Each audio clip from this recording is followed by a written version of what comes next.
Hello, I'm sharing with you some reasoning about my wish list, the palettes that are the most tempting to me. So these are my conclusions after all the deep reasoning. In my wish list, I have 4 palettes: the Chantecaille Dusk Trio, the Chanel Denim Dream palette, 2 of the Dior Cannage Quints, specifically the pink one, I think it's called Rose Moiré, and the brown one. 2 of these are in the Argelé formula, and you know that is my favorite. The 2 in questions are the most expensive, unfortunately, the Chantecaille Trio and the Chanel. I've taken some days off, so I'm not working, and therefore I will have the time to go to a counter and swatch by myself. I will see. I will leave that final judgment and decision when I will swatch in person the palette. And if you know me, you know that I don't care for the pigmentation. I like the translucency. I will go there with my alternative palette that I disassemble like this, and also with my Tom Ford Daydream quad, because the blue there I think is quite similar. I just want to know if those nuances are unique to me, because navy blue is my color. For the Chantecaille Dusk, it's overpriced. I'm waiting for a sale. The only retailer I can buy from Europe is Cult Beauty. It ships to Europe, but it's not possible to apply any discount code. The palette is tagged as new, so I'm not gonna do it. I'm not gonna buy it full price. So I'm waiting for that. The Chanel Quad, I believe it won't be at retailers, but only on Chanel website or other luxury retailers that do not apply discounts. For example, in Milan, there's Rinascente. And I know that many limited editions, usually after a while, pop up at retailers, but not all the limited editions. And it's hard to know. Usually when that happens, there's written exclusive on the Chanel website, but that is not a sufficient condition, let's say, because sometimes you get exclusive on Chanel website. It is just exclusive at launch time, and later on they will appear at retailers. But there are some examples of palettes that have never appeared at retailers. Practical examples I can show you are these ones. This is the Baroque palette that was from the Byzantine collection. This is special. You see, there's this gold plastic. This is a specialty of this palette. I love the formula of this. It's baked not Argelé, peculiar colors, so it's not an everyday palette, but I cherish it. Another example is the tweed collection. It had a tweed sleeve that I have somewhere, and is this one. This is an example of the tweed collection. Another one that I decided to pick because it was special enough to me, and I decided to pay the full price for it. The denim collection looks like will be as exclusive as these 2 collections. I don't buy all the Chanel collections. I'm not a Chanel collector. I buy Chanel when I think it's worth. You see my reasoning process because I shared with you in my previous videos.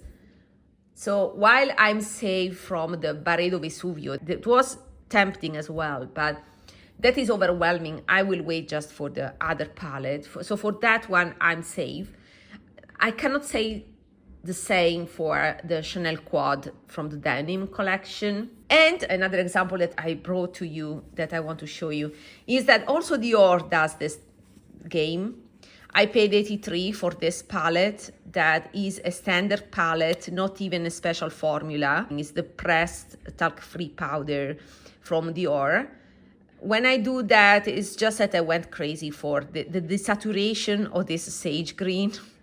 So when I do this, that I do not buy Japanese Larry formulas or Argelé formulas, only because there's a specific color I got obsessed with, and this was the case. And yeah, they play the game of the special sleeve also that I don't like personally in terms of style, but yeah. This is how it goes with these brands. They charge mostly for the sleeve, and we know the game, and we are adults. We can reason and decide by ourselves it's a game we want to play or something we want to stay away. I have bought that Chanel Bleu Tuile just because I didn't have anything similar. I didn't have the Sisley alternative that is superior in formula because it's creamier. Still, retractable, and these are my favorites because I don't need a sharpener. This is more expensive. You can find discounts, so it can be similar in price to Chanel. I can find at 38, something like that. Chanel is 33 euros. Since I had to buy one, I bought directly the Chanel because, you know, the hype, I wanted to own the original color since I had to buy it anyway. And it took 2 days from my order to the shipping. So the liner is coming.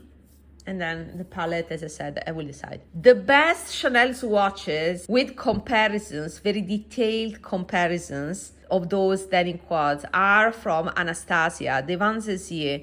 She has a chapter in her stories called Swatches. Go check her Instagram because she did an amazing job last weekend. And she was very kind to leave these watches online for us. So go check her Instagram channel because she deserves more love. So what I think is that I will buy those Argelé palettes sooner or later. But the Dior ones, I think I will skip them. Especially the rose one, because I can dupe it. And I want to show you my alternatives because I think they are amazing. I built my alternative to the Dior Quint. You may recognize these two shades here.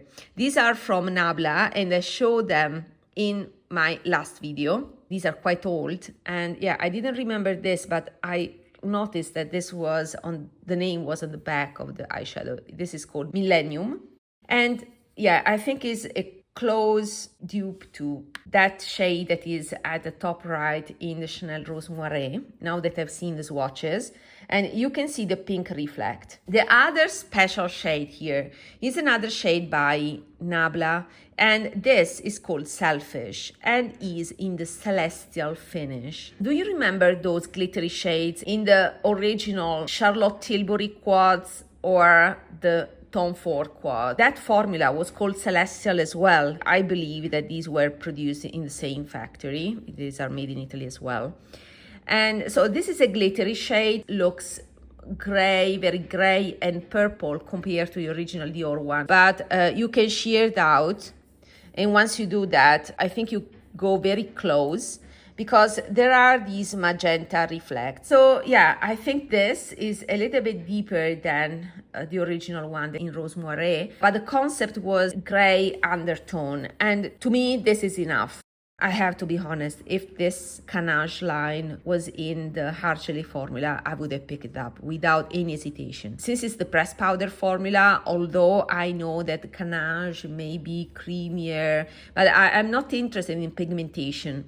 I'm all about the translucency. So for me, the formula is very important. I tried last year's Cannage. They did not convince me. It's just a matter of personal preference. And I don't think that my alternatives are much worse. They are even better, in my opinion. This shade in the middle is a Depotted Tarte, an example of those cream to powders. This is fantastic. What I found very special is that it's cooler toned. And this will be my alternative to the middle shade of the Dior Rose Moiré. And then we have the bottom two shades. Now, the bottom two shades, these are not the exact dupes, but are my alternatives. So if I want closer dupes, I can go for Pinto by Chantecaille. That's something that I already have, and this is the Argelé formula. You will see now the difference in terms of reflections.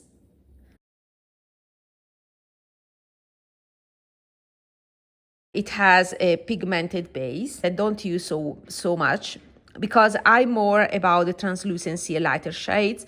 And this to me is already a bit deeper. So, yeah. And yeah, from the swatches, they all look smooth, but I can see the difference on my eyes. The bottom right shade in the original palette by Dior is a maroon rose. I can make it by layering this brown, that is a Natasha Denona brown. That's very pigmented, etc. But this is more of a camel brown, very yellowish. But I will put on top a Suku shade more like this one and make it rosier, like this, and this to me is quite close. So yeah, this is the palette to me. I think I can recreate very similar looks. I'm fine with this one. I've lost interest in this palette by Dior after I've seen swatches and demos on YouTube. I'm not fond of it anymore. The shades themselves are quite dupeable, are nothing that we haven't seen in the past. The other palette by Dior from the Cannage collection, the brown one. Why am I attracted to a brown palette? The reason is still due to the top 3 shades of that quint, and is because there's the olive tinge that I've noticed. Olive nuances are very tempting, but since that is traditional formula, I also have the Lisa Eldridge Sorcery palette that has those silvery greens, you know, and maybe I can try to do looking at that. Unfortunately, Lex Young didn't buy the palette because Lex is my primary source for swatches, and the other swatches are in direct sunlight that I think they are deceiving. So I'm still waiting for other videos, or maybe I can also swatch them in person once I'm going to swatch the Chanel quad, because I'm quite sure I will find also the Dior one. Let me know if you are going to buy these ones or if you have bought them, if you're pleased with your purchases. I think this will be my strategy for the coming months. Even though I'm gonna buy the 2 Argelet palette, I'm doing very well with my makeup purchases. I'm just selecting those formulas that are my favorite, that I will be more excited to use. Fewer new things in my collection, and enjoy rotating through what I have, because I truly have precious gems in my drawers. Until next time, bye bye.